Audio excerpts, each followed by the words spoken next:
Hello friends, welcome to our channel. Finance minister Nirmala Sitharaman గారు అమరావతి అభివృద్ధి కోసం ఈ 2024-25 ఫైనాన్షియల్ ఇయర్ కి 15,000 కోట్లు ప్రకటించారు. ఇది ఈ ఒక్క ఇయర్ కి మాత్రమే గ్రాంట్ చేసిన బడ్జెట్. దీంతో పాటు రాబోయే ఇయర్స్ లో కూడా అమరావతికి ఖచ్చితంగా బడ్జెట్ కేటాయిస్తారు. ఇది ఆంధ్రప్రదేశ్ ప్రజలకు చాలా మంచి న్యూస్ అనే చెప్పాలి. ఎన్డీఏలో ఉండడం వల్ల అండ్ ఎలియన్స్ గవర్నమెంట్ ఏర్పడడం వల్ల గట్టిగా డిమాండ్ చేసి ఈ అమౌంట్ గ్రాంట్ అయ్యేలా చేసుకున్నారు. ఇంకా ఈ అమరావతి పనులు చకచకా స్టార్ట్ చేయాలి అండ్ ఇది ఆంధ్రప్రదేశ్ రాష్ట్రానికి చాలా క్రూషియల్ కూడా. అయితే ఈ అమరావతి వెనక చాలా పెద్ద స్టోరీయే ఉంది. ఈ స్టోరీ చాలా మందికి తెలిసే ఉంటుంది కానీ అందరికీ పూర్తి స్టోరీ అయితే తెలియదు. కొంచెం కొంచెంగా పార్ట్స్ గానే అందరూ విని ఉంటారు. కానీ అసలు కొత్త రాజధాని బిల్డ్ చేయాల్సిన అవసరం ఆంధ్రాకి ఎందుకు వచ్చింది అండ్ అమరావతి ఏరియాని ఎందుకు సెలెక్ట్ చేయాల్సి వచ్చింది? 2014లో 50,000 కోట్లని ఎస్టిమేట్ చేసిన బడ్జెట్ ఇప్పటికీ ఎందుకు కంప్లీట్ అవ్వలేదు అండ్ దీని బడ్జెట్ 2024లో 1,00,000 కోట్లు ఎలా అయింది? అమరావతి గురించి ఆంధ్రప్రదేశ్లో జరిగిన పాలిటిక్స్ ఏంటి?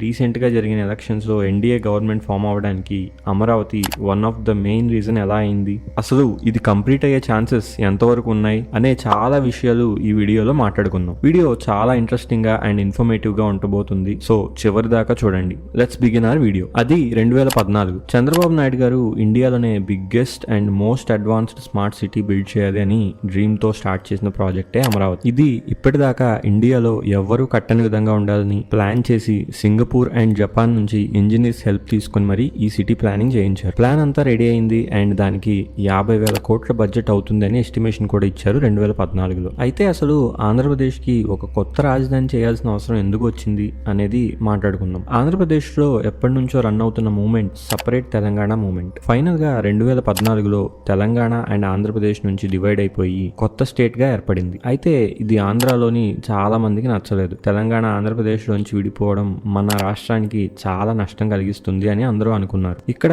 ఇంకో పెద్ద విషయం ఏంటంటే ఆంధ్రాలోనే బిగ్గెస్ట్ సిటీ అయిన హైదరాబాద్ తెలంగాణలోకి వెళ్ళిపోతుంది అని అండ్ ఆంధ్ర తన న్యూ క్యాపిటల్ ని మళ్ళీ బిల్డ్ చేసుకోవాలి అని. అయితే 2014లో ఒక యాక్ట్ తీసుకొచ్చారు.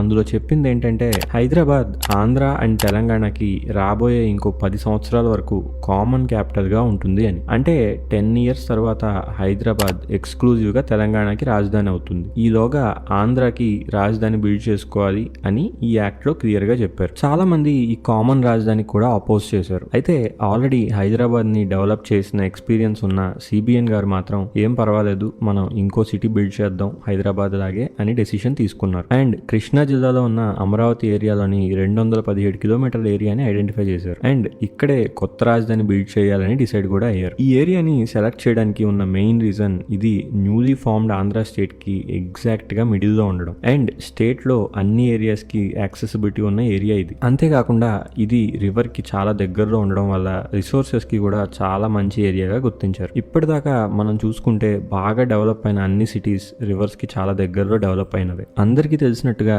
చంద్రబాబు గారు ప్లానింగ్ అండ్ విజన్ లో అందరికన్నా ముందుంటారు. ఈ సిటీ కోసం లండన్ నుంచి సింగపూర్ నుంచి కంపెనీస్ ని హైర్ చేసుకుని ఆ అన్ని కంపెనీస్ ని కలిపి ఒక కన్సార్టియం ని ఫామ్ చేసి ఒక అద్భుతమైన ప్లాన్ ప్రిపేర్ చేశారు. ఒక పార్ట్ లో అన్ని గవర్నమెంట్ కాంప్లెక్సెస్ ఉండేలా చూశారు. అంటే అన్ని గవర్నమెంట్ ఆఫీసెస్, హైకోర్ట్ ఇంకా అసెంబ్లీ అన్ని ఉండేలా ప్లాన్ చేశారు. అండ్ ఇంకో పార్ట్ లో గవర్నమెంట్ ఆఫీసర్స్ కి బిల్డింగ్స్, ఇంకో పార్ట్ లో రెసిడెన్షియల్ ఏరియా కోసం ఇలా చాలా ప్లానింగ్ స్టార్ట్ చేశారు. న్యూయార్క్ సిటీ స్టైల్లో పెద్ద రివర్ ఫ్రంట్ గార్డెన్ ఉండేలా ప్లాన్ చేశారు. ప్లానింగ్ అంతా అయిపోయింది. ఇప్పుడు సిటీని బిల్డ్ చేయాలంటే భూమి కావాలి. అయితే అక్కడ ఉన్న అందరి దగ్గరికి వెళ్ళి ల్యాండ్ అక్విజిషన్ చేసి డబ్బులు ఇచ్చి ఇదంతా అవడానికి 3 to 4 years ఈజీగా అవుతుంది. ఇదంతా అయ్యే పని కాదు అని సిబిఎన్ గారు ఒక డెసిషన్ తీసుకున్నారు. ఒక పెద్ద మీటింగ్ పెట్టి చాలా ఎమోషనల్ గా అక్కడ ఉన్న ఫార్మర్స్ ని ల్యాండ్ కోసం రిక్వెస్ట్ చేశారు. సిబిఎన్ గారు ఇచ్చిన ఆఫర్ ప్రకారం ఫార్మర్స్ వాలంటరీగా ల్యాండ్ ఇస్తే వెట్ ల్యాండ్స్ కోసం 1,250 square feet residential land and 450 square feet commercial land ఇస్తాం, అది కూడా కొత్తగా కట్టబోయే సిటీలో అని ప్రామిస్ చేశారు. ఇవన్నీ కాకుండా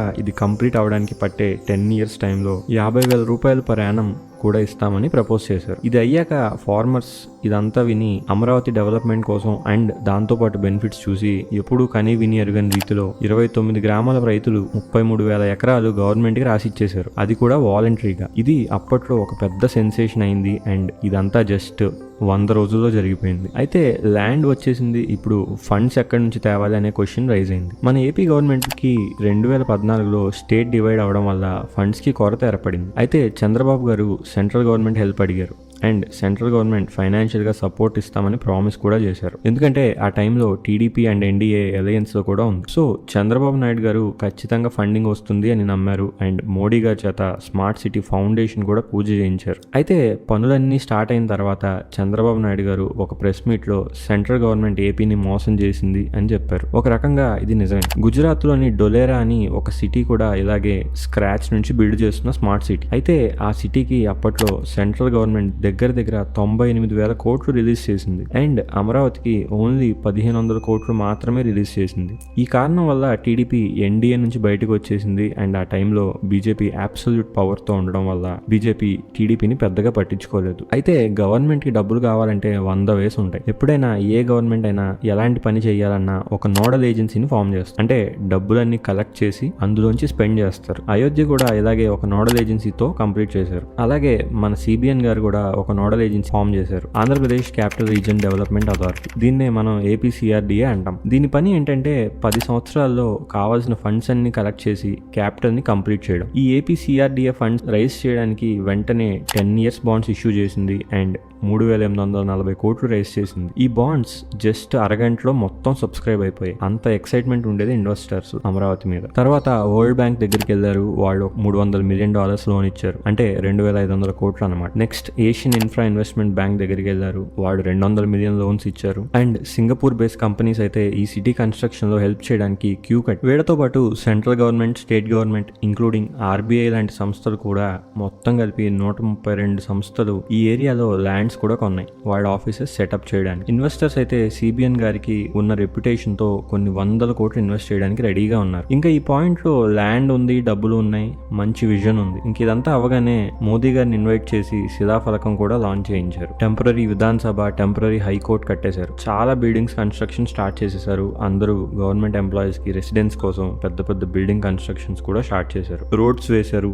ఇవన్నీ అవ్వడానికి 10,000 కోట్లు ఆల్రెడీ ఖర్చు అయిపోయాయి. 2019 టైంలో అందరూ చూసి చాలా ఫాస్ట్ గా కన్స్ట్రక్షన్ జరుగుతుంది అని తెగ ఆనందపడిపోయారు. రోడ్స్ వేస్తున్నారు, బిల్డింగులు లేపేస్తున్నారు, హైకోర్టు ఉంది, అన్ని వచ్చేసాయి అని అక్కడ భూములు ఇచ్చిన రైతులు ఇంకా అందరూ ప్రజలు ఆనందానికి అవధులే లేవు. ఇప్పుడే 2019లో అనుకోకుండా ఒక పెద్ద ట్విస్ట్ వచ్చింది. అదేంటంటే 2019లో జరిగిన ఎలక్షన్స్ లో చంద్రబాబు నాయుడు గారు ఎవ్వరూ ఎక్స్పెక్ట్ చేయని విధంగా ఓడిపోయారు. ఈ ఎలక్షన్స్ లో జగన్మోహన్ రెడ్డి గారు బంపర్ మెజారిటీతో విన్ అయ్యారు. ఆయన వస్తూనే చెప్పేశారు అమరావతిని మేము బిల్డ్ చేయమని. డిసెంబర్ 2019లో జగన్ గారు ఒక స్టేట్మెంట్ ఇచ్చారు. అదే 3 capital పాలసీ. దీని ప్రకారం ఆంధ్రప్రదేశ్ కి 3 రాజధానులు ఉండబోతున్నాయి అన్నమాట. వీటిలో ఎగ్జిక్యూటివ్ క్యాపిటల్ గా విశాఖపట్నం, జుడిషియల్ క్యాపిటల్ గా కర్నూలు, లెజిస్లేటివ్ క్యాపిటల్ గా అమరావతి అని ప్రకటించారు. ఆయన లాజిక్ ప్రకారం సౌత్ ఆఫ్రికాలో కూడా 3 capitals ఉన్నాయి అండ్ ఆ మోడల్లో మన స్టేట్ లో కూడా 3 capitals ఉంటే మొత్తం స్టేట్ డెవలప్ అవుతుంది అని. అయితే ఈ ప్లాన్ ఎంత ఘోరంగా ఫెయిల్ అయిందో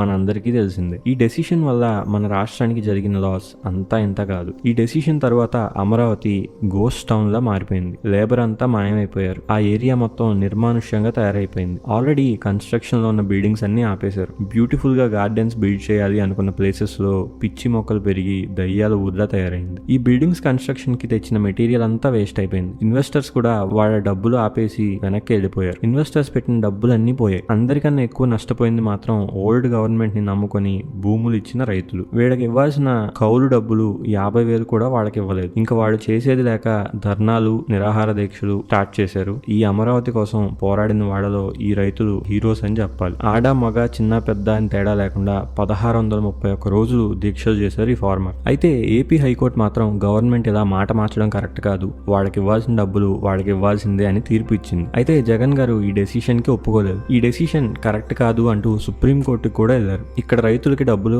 రాలేదు. వాళ్ళు ఇచ్చిన భూములకు బదులుగా వేరే ప్లాట్స్ ఇవ్వలేదు. ఇన్వెస్టర్స్ డబ్బులు అంతా పోయాయి. కాంట్రాక్టర్స్ కి రావాల్సిన డబ్బులు రాలేదు అండ్ అమరావతి స్టోరీ మొత్తం ఎండ్ అయిపోయింది. అంతా అయిపోయింది, ఇంకా వీళ్ళని ఎవరో కాపాడారు అనుకున్న టైంలో వచ్చింది ఏపీ 2024 ఎలక్షన్స్. ఈసారి ఆంధ్రాలో ప్రీవియస్లీ మెజారిటీని కూడా బ్రేక్ చేసి 174కి 163 సీట్లతో గెలిచింది TDP and Janasena alliance. Government form చేస్తూ సిబిఎన్ గారు చెప్పిన మొదటి మాట ఏంటంటే ఎప్పటికైనా అమరావతి ఆంధ్రాకి రాజధాని అని బల్లగుద్ది మరీ చెప్పారు. అయితే ఈసారి అమరావతిని 5 ఇయర్స్లో కాదు, చాలా లేట్ అయిపోయింది, ఈసారి 30 monthsలోనే కంప్లీట్ చేయాలి అని శపథం చేశారు. ఆయన ప్రమాణ స్వీకారం కూడా అమరావతి ఏరియాలోనే ఉన్న కేసరపల్లిలో జరిగింది. దీన్ని బట్టి అర్థమవుతుంది సిబిఎన్ గారు అమరావతి గురించి ఎంత సీరియస్ గా ఉన్నారో. అయితే ప్రాబ్లమ్స్ అన్ని ఒక్కోటి సాల్వ్ అవుతూనే ఉన్నాయి. ముందుగా అధికారంలోకి రాగానే అక్కడ పడి ఉన్న పిచ్చి మొక్కలన్నీ క్లీన్ చేయించారు, రోడ్డు వేయడం స్టార్ట్ చేశారు, రైతులకు రావాల్సిన కౌలు డబ్బులు వెళ్లేలా కూడా చర్యలు తీసుకున్నారు. దీంతో పాటు జగన్ గారు సుప్రీంకోర్టులో వేసిన కేసుని కూడా వెనక్కి తీసుకున్నారు అండ్ హైకోర్టు తీర్పే ఫైనల్ అని డెసిషన్ తీసుకున్నారు. ఇవన్నీ బాగానే ఉన్నాయి, కానీ అమరావతి కట్టడానికి కావాల్సిన ఫండ్స్ సంగతి ఏంటి? ఇప్పటికే చాలా మొత్తం ఆల్రెడీ ఖర్చు అయిపోయింది అండ్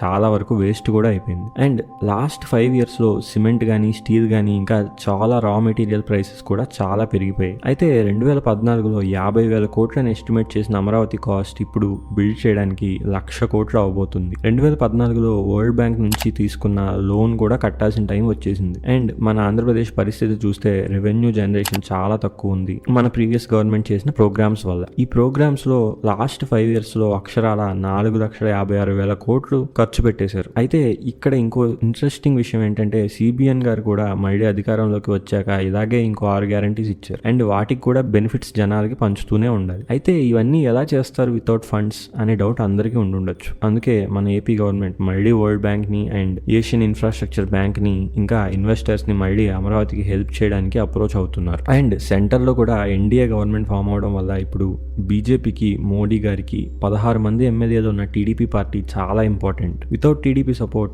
బీజేపీ తన మెజారిటీని కోల్పోతుంది అండ్ గవర్నమెంటే కూలిపోయే ప్రమాదం ఉంది. అందుకే మోదీ గారు కూడా సిబిఎన్ గారు అడిగిన డిమాండ్స్ అన్ని చెయ్యక తప్పదు. ఇది చెప్పాలంటే ఏపీని చాలా స్ట్రాటజిక్ అడ్వాంటేజ్ ఉన్న పొజిషన్ లో ఉంచుతుంది. అండ్ అందుకే రీసెంట్ గా జరిగిన బడ్జెట్ లో కూడా అమరావతికి 15,000 కోట్లు గ్రాంట్ చేశారు ఫర్ ద ఇయర్ 24-25. నేనైతే ఫ్యూచర్ లో అమరావతిలో జరగబోయే అడ్వాన్స్మెంట్స్ అండ్ డెవలప్మెంట్స్ చూడడానికి చాలా ఇంట్రెస్టెడ్ గా వెయిట్ చేస్తున్నాను. అండ్ మన నాయకులు కూడా ఏపీని టాప్ లో నిలబెట్టేలా కృషి చేసి ఈ ప్రాజెక్ట్ ని ఇన్ టైమ్ లో ఎలాంటి తప్పులు చేయకుండా కంప్లీట్ చేయాలని కోరుకుంటున్నాను. ఈ వీడియో కనుక మీకు ఇంట్రెస్టింగ్ అనిపిస్తే మా వీడియోని లైక్ చేసి ఛానల్ని సబ్స్క్రైబ్ చేసుకోండి. ఇలాంటి ఇంట్రెస్టింగ్ వీడియోస్ని మేము ముందుకు తెస్తూనే ఉంటాం. Thanks for watching.